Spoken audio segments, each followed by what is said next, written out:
ఎవరికైనా జబ్బు చేసినా పిల్లలు పుట్టకపోయినా ఆ బాబానే ఆశ్రయిస్తారు, తాయెత్తుల్ని కట్టించుకుంటారు. అంతా టోకెన్ సిస్టమే. మరి ఒక్క తాయెత్తుతో బోల్డన్ని రోగాలు పోతాయని అంటున్నారు అక్కడి జనం. ఇంతకీ ఆ బాబా ఏం చేస్తాడు? రోగాలు తగ్గడానికి ఏమిస్తాడు?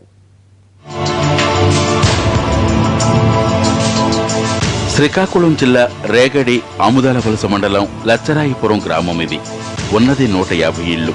కానీ ఆ ఊరు పేరు మాత్రం జిల్లాలో చాలా ఫేమస్. అందుకు కారణం ఓ భూత వైద్యుడు.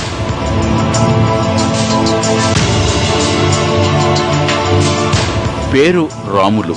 డాక్టరేం కాదు గాని రోగాల్ని మాయం చేసేస్తాడట.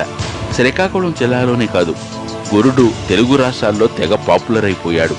ఒంట్లో బాగోలేకపోయినా, పిల్లలు పుట్టకపోయినా జనం వచ్చి రాములు దగ్గర కూర్చుంటారు. ఇక్కడంతా టోకెన్ సిస్టమ్. 1 by 1 లోపలికి పంపుతారు. లోపలికి సదరు రోగి వెళ్లగానే ముందు సింహాద్రి అప్పన్న, రాముడు, దుర్గాదేవి ఫోటోలు పెట్టుకుని అప్పుడు కనబడతాడు రాములు. తనపై దేవుళ్లు ఆవహించారని చెప్పి ఎక్కడెక్కడ ఏమేం ప్రాబ్లం ఉందో చెప్పేస్తాడట. రోగిని మాటల్లో భయపెడతాడు. ఇక అక్కడి నుంచి మొదలవుద్ది మనోడి డ్రామా.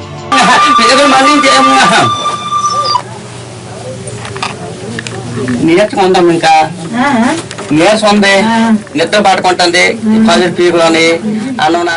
రోగి ముందు రకరకాల రాగాలు తీస్తాడు, గోల చేస్తాడు. చేతిలో చెక్కకర్ర పట్టుకుని తిప్పుతుంటాడు. ఫోటోల్లో ఉన్న 3 దేవుళ్లలో ఎవరో ఒకరు తనపై ఆవహించి సదరు వ్యక్తి రోగమేంటో చెప్తారట. అలా అని చెప్పి గబగబా పనికిమాలిన మంత్రాలు చదువుతాడు. నుదుటి మీద విభూది రాస్తాడు. తాయెత్తు మెడలో కడతాడు. అందుకు 50 నోటు సమర్పించుకోవాలి. ఇంకంతే, రోగం పరుగులు పెడుతుందట. ఇలా నమ్మించి గత కొన్నేళ్ల నుంచి రాములు జనం భయాన్ని, భక్తిని క్యాష్ చేసుకుంటున్నాడు. మాయమాటలు చెప్పి ప్రజల్ని ప్రలోభ పెడుతున్నాడు.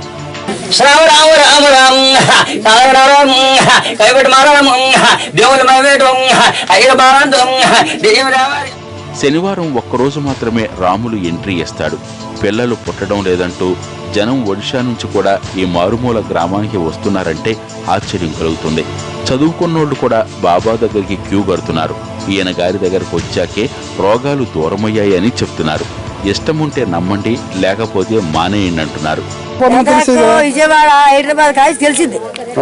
అన్నాక లేదు, ఇప్పుడు కాదు, ఇప్పుడు దేవుడు ఇప్పుడు పుట్టలేరు. ఏ పశ్చాత్తంలో దేవుడు ఉన్నాడు. అన్ని చేసి ఇదాడు కాదు, ఇప్పుడు తీసేది ఎక్కడ కాదు, హైదరాబాద్ కాదు, జిల్లాలనే తెలుసు. మరి రాములు కూడా తనదేమీ లేదని అంతా దేవుళ్ళు, తాయెత్తుల మహిమేనంటున్నాడు. అలాగే మరి 2 గంటల వరకు, 12 వరకు, 1 గంట వరకు ఇలాగే ఉంటాడు. ఉన్నాడు అంతా వెళ్ళిపోతాడు. అది వెళ్ళిపోతే నేర్చిపోతాడు. ఆయన మరి ఎట్లేదు, ఆయన ఉంటే చెప్తాను, జ్ఞాపకం మరి లేదు. ఆయన వెళ్ళిపోతే మరి నేర్చిపోతాడు. ఆ డిజైన్కి, ఆ దేవరికి, ఆ పిఆర్కి, ఆ పిఎస్ఆర్కి వస్తే చెప్పేస్తాం కదా. తిరిగి మరి రాడు కదా, పోరం కదా, మరి రాడు. ఆయన కలుగుతుందో లేదో ఆ తర్వాత మాకు చెప్పడం, మేము అమ్మ ఇవ్వాలంటే వెళ్తాం ఆడడానికి. ఇప్పుడున్న అన్ని రోగాలకు మందులున్నాయి. కుప్పలు తెప్పలుగా డాక్టర్లున్నారు. వాళ్ల దగ్గరికి వెళ్ళాలి గాని ఇలా బాబాల దగ్గరికి వెళ్తే లాభం లేదు. నిజంగా రాముల్లాంటి బాబాల చేతుల్లోనే రోగాలు నయమైతే డాక్టర్లు, మందుబిళ్ళలు అక్కర్లేదు. ఈ ఆధునిక యుగంలోనూ తాయెత్తుల్ని, బాబాల్ని నమ్ముతున్న జనానికి నచ్చజెప్పాలి. అది ప్రభుత్వం, విద్యావంతుల బాధ్యత.